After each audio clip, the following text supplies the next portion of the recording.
வணக்கம். இன்றைய தினம் உலக ரீதியா ஆண்டுதோறும் இந்த ரோஸ் தினம் அப்படின்னு ஒன்று கொண்டாடுறாங்க. இது ஆரம்பத்துல மெலிண்டா ரோஸ் அப்படின்னு ஒரு புற்றுநோயால பாதிக்கப்பட்ட ஒரு குழந்தை, அவளுடைய பேர்ல கொண்டாடப்படுகிற தினம். ஏனென்றால் அவன் புற்றுநோய் வாய்ப்பட்டிருந்த போது கூட மற்ற சக நோயாளிகளுக்கெல்லாம் உற்சாகப்படுத்துற மாதிரி கடிதங்களும் இந்த கார்டுன்னு சொல்றது அதெல்லாம் பண்ணி எழுதுவா. அப்படி பல பேர் அவர் அவங்களுடைய அந்த புற்றுநோய் இருக்குன்ற அந்த பாதிப்பு போய் அவங்க உற்சாகமா இருக்கிறதுக்கு அவர் ரொம்ப உதவினான். இதுதான் இன்னைக்கு நம்ம கொண்டாடுறோம். அதாவது புற்றுநோய்ன்றது ஒரு முடிவு அல்ல, அது ஒரு புதிய தொடக்கம். அதற்கு தீர்வு இருக்கிறது, அதுக்கு நிவாரணம் இருக்கிறது அப்படின்றத கொண்டாடுறோம்.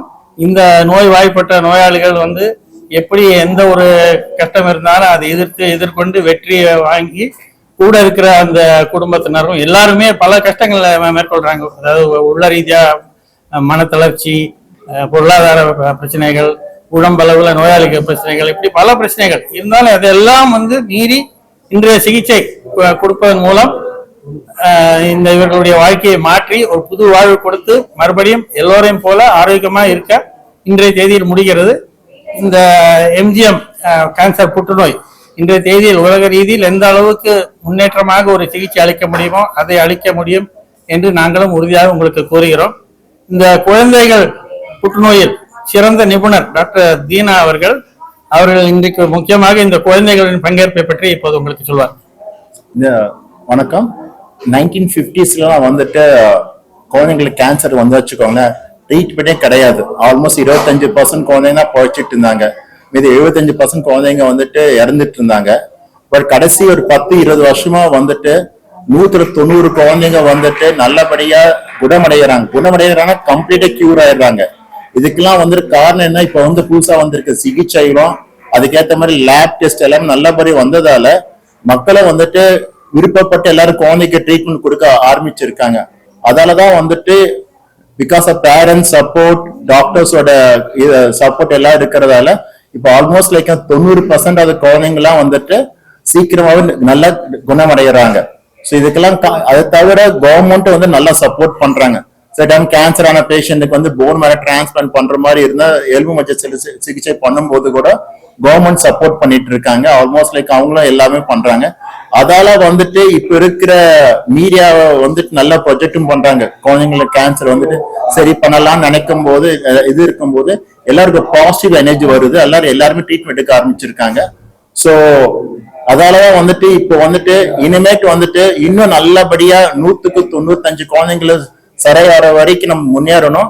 பட் பைனான்சியலி இன்னும் கொஞ்சம் அவங்க ஹெல்ப் பண்ணா வச்சுக்கோங்களேன், இன்னும் நல்லா ரெடியா இருக்கணும். அதே மாதிரி இப்ப கேன்சர் மெயினா டயர் 1 சிட்டிஸ்ல தான் இருக்கு. ஸோ இன்னும் கொஞ்ச நாள்ல போனா அந்த டயர் 2 சிட்டிஸ், டயர் 3 சிட்டிஸ்ல போனோம்னா இன்னும் குழந்தைங்க, கிராமப்புற குழந்தைங்களுக்கு கூட அந்த மாதிரி ட்ரீட்மெண்ட் எடுக்க நல்ல உதவியா இருக்கும். ஸோ இப்ப இருக்கிற இதுல இதே மாதிரி போனா இன்னும் நல்லது. ஸோ சீக்கிரமே ப்ரிவென்ட்டும் பண்ணலாம், சீக்கிரமாவே யாரை சீக்கிரமா கண்டுபிடிக்கிறோமோ அந்த அளவுக்கு நம்ம சீக்கிரமாவும் ட்ரீட்மெண்ட் கொடுக்க முடியும். ஸோ மெயினா உங்களுக்கு மீடியாக்கு என்ன சொல்றதுன்னா, குழந்தைக்கான கேன்சர் ட்ரீட்மெண்ட் கொடுக்க முடியும், நல்லபடியாவும் சரியாகவும் நம்பிக்கை தான் நீங்க அவங்களுக்கு நீங்க கொடுக்கணும். எல்லோருக்கும் வணக்கம். எல்லாருக்கும் கேன்சர் இல்ல புற்றுநோய்னா ஒரு மைண்ட்ல வர்றது என்னன்னா, அது ரொம்ப வியாதியும் ரொம்ப முத்தின வியாதி, ரொம்ப குணமடைகிறது ரொம்ப கஷ்டம். இன்னொன்னு ட்ரீட்மெண்ட் ரொம்ப காஸ்ட்லின்னு சொல்லிட்டு. ஸோ இந்த 3 விஷயத்தையும் இப்போ இருக்கிற அட்வான்ஸ் ட்ரீட்மெண்ட்னாலையும் இதனாலையும் நிறைய சேஞ்சஸ் இருக்குது. ஸோ எம்ஜிஎம் கேன்சர் இன்ஸ்டியூட்ல என்ன அப்படின்னா, நம்ம இப்போ யூஎஸ்லயோ யூகேலயோ இல்லை வெளிநாட்டுல இருக்கிற லேட்டஸ்ட் அட்வான்சஸ் எல்லாமே நம்ம பண்ண முடியும்ன்றது ஒரு இம்பார்ட்டன்ட் மெசேஜ். இன்னொன்று என்ன அப்படின்னா, க்ளோஸ் த கேர் கேப்னு சொல்லுவாங்க. அதாவது ஒரு இப்போ டயர் 1 டயர் 2 சிட்டிஸ்ல இருக்கிறத அங்க மட்டும் நிக்காம கிராமப்புறங்கள்ல, ரூரல் ஏரியாஸ்ல எல்லாருக்குமே, அதாவது எதுவும் லிமிட்டிங் ஃபேக்டர் இல்லாம எங்க இருக்கிறாங்க, எங்க பிறக்குறாங்க, எங்க எவ்வளவு வருமானம் இருக்குது, இதெல்லாம் தகர்த்து புற்றுநோய் சிகிச்சை எல்லாரையும் ரீச் அவுட் ஆகணும்ன்றது தான் க்ளோஸ் த கேர் கேப்னு ஒரு தீம் சொன்னாங்க. ஸோ அந்த அடிப்படையில தான் இப்போ சார் அவங்க ஃபவுண்டேஷன், அனாமயா ஃபவுண்டேஷன்ல நிறைய வேலை பார்க்குறாங்க. அஃப்கோர்ஸ் கவர்மெண்ட் ஹெல்ப்பும் இருக்குது, மற்ற இதுவும் இருக்குது.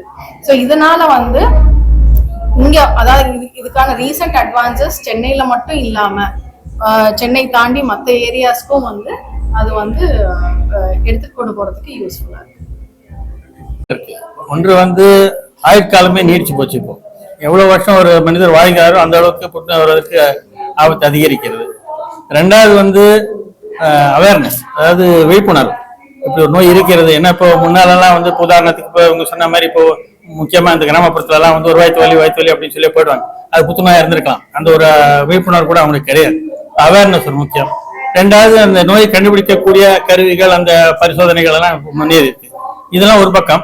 இன்னொரு பக்கம் வந்து நம்மளுடைய வாழ்க்கை முறை. அது நீங்க ஏற்கனவே சொன்ன மாதிரி இப்ப காற்றுல வந்து மாசு நிறைய கலந்துருக்கு. முக்கியமா இது மாதிரி பெரிய நகரங்கள்ல மாசு இருக்கிறது. அது ஒரு முக்கிய காரணமாக கூறப்படுகிறது. அதே போல நம் உணவு உட்கொள்ளும் பொருட்களில் பல கலப்படங்கள் இருக்கிறது. செயற்கை உரம் உபயோகிக்கிறோம், பூச்சி மருந்து தெளிக்கிறோம். இப்படி பலவிதமான ஆபத்து காரணிகள் சொல்லும் புற்றுநோய்க்கு. இது அதாவது உலக ரீதியா அறிந்த ஆபத்து காரணிகள் இதெல்லாம் வந்து அதிகரித்து கொண்டே இருக்கிறது. அது இல்லாம ஒரு தனிப்பட்ட முறையிலே மனிதர்கள் வந்து சும்மா சொல்றேன், ஒரு எடை கூடுதலா இருந்தா கூட புற்றுநோய் வருவதற்கு ஆபத்து அதிகம். இது நீங்க பாத்தீங்கன்னா இப்ப நம்ம சமுதாயத்துல வந்து ஒரு 30 வயதுக்கு மேல பாத்தீங்கன்னா சராசரி மனிதர் வந்து அவர்கள் இருக்க வேண்டிய எடையை விட ஜாஸ்தியா இருக்கிறாங்க. ஏன்னா அவங்க உடல் பருமன் வந்து புற்றுநோய் கூட அவங்கள ஒரு அசோசியேஷன் கூட அவங்களுக்கு தெரிய மாட்டேங்குது. அது மாதிரி நான் சொன்ன மாதிரி இந்த உடற்பயிற்சி செய்வது, இந்த மாதிரி அன்றாடம் நாமளே நம்ம பாதுகாத்துக் கொள்ள வேண்டியது. கெட்ட பழக்கங்கள், புகைப்பிடித்தல், மதுபான மருந்துகள். நிறைய பேர் நினைக்கிறாங்க மதுபான மருந்துகள் வந்து புற்றுநோய் வராது. ஆனா நிச்சயமா வரும். முக்கியமா குடல் சார்ந்த புற்றுநோய். இப்படி வந்து இன்னைக்கு புற்றுநோய் அதிகரிப்பதற்கு காரணம் பல காரணங்கள் இருக்கின்றன.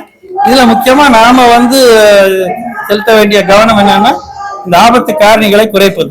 அது தனிப்பட்ட மனிதர்களாகவும் செய்யணும், ஒரு சமுதாயமாகவும் செய்யணும், ஒரு அரசாங்கமாகவும் செய்யணும். ஊடகம் ரொம்ப முக்கிய பகுதி வகிக்கிறது. ஏன்னா உங்கள் மூலமா வந்து லட்சக்கணக்கான மக்களுக்கு சரியான ஒரு செய்தியை கொண்டு போக முடியும். நாங்கெல்லாம் ஒரு நேரடியா ஒரு 10 பேர்ட்ட 100 பேர்ட்ட அவ்வளவுதான் பேச முடியும். நாங்க சொல்ற செய்தியில் எங்களை போன்ற நிபுணர்கள் சொல்ற செய்தியை வந்து நீங்க முக்கியமா வந்து இன்றைய தேதியில வந்து ஊடகங்கள் பல தவறான செய்திகள் பரப்பப்படுகின்றன. இன்றைக்கு வந்து புற்றுநோய் வந்தால் உடனே இறந்து விடுவார்கள், மிகவும் கஷ்டப்படுவார்கள், சிகிச்சையில் அது போன்ற தவறான கருத்துக்கள் இருக்கின்றன. அல்லது தவறான சிகிச்சைகள் பற்றி பல பேர் எலுமிச்சை சாரை எடுத்து விட்டால் புற்றுநோய் போயிடுச்சு, இது மாதிரி தவறான நம்பிக்கைகள், தப்பு நம்பிக்கைகள். இதை போக்கி நீங்கள் ஊடகங்கள் மூலம் நீங்கள் உங்களுக்கு ஒரு கடமை இருக்கிறது, ஒரு சமுதாயத்திற்கு உங்களுக்கு கடமை இருக்கிறது. எல்லோருக்கும் சரியான செய்தி போக வேண்டும், சரியான சமயத்தில் மருத்துவரை அணுக வேண்டும், அறிகுறிகளை வந்து புறக்கணிக்க கூடாது, ஆரோக்கியத்துக்கு முக்கியத்துவம் கொடுக்க வேண்டும்.